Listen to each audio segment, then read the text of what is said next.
ఈ వింత పురుగు ఒక్కసారిగా ఎదురుగా ఉన్న అమ్మాయి దగ్గరికి వెళ్లి ఆమె రెండు కాళ్ల మధ్య కరిచేస్తుంది. అప్పుడు ఈ అమ్మాయి భయంతో అరుస్తూ ఉంటుంది. ఇంతలో అక్కడికి వచ్చిన ఈమె భర్త వెంటనే తన భార్య దగ్గరకు వచ్చి ఆ వింత పురుగు తోక పట్టుకుని బలవంతంగా లాగడానికి ప్రయత్నిస్తాడు. కాని అది జిగురుగా ఉండడం వల్ల ఇతడి చేతులు జారిపోతూ ఉంటాయి.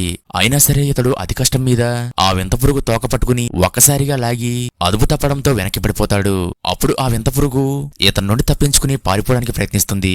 అయినా సరే ఇతడు పట్టు విడవకుండా దాన్ని పట్టుకోవడానికి ప్రయత్నిస్తూ అది జారిపోతూ ఉండడంతో కింద పడిపోతూ ఉంటాడు. అలా కాసేపు దానితో పోరాడిన తరువాత ఎలాగోలా దానిని కష్టపడి పట్టుకుంటాడు.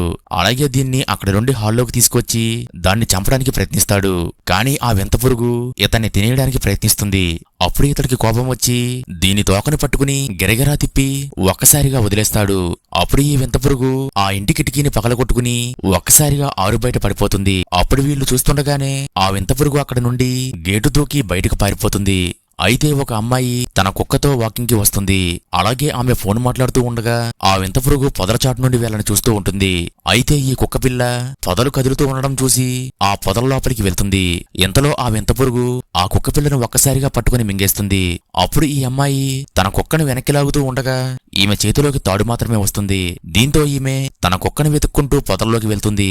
అప్పుడు ఆ వింత పురుగు ఈమెను కూడా ఒక్కసారిగా పట్టుకుని మింగేస్తుంది. కానీ ఆ తర్వాత ఏమైందో తెలియాలంటే ఈ వీడియో లైక్ చేసి మన ఛానల్ సబ్స్క్రైబ్ చేసుకోండి.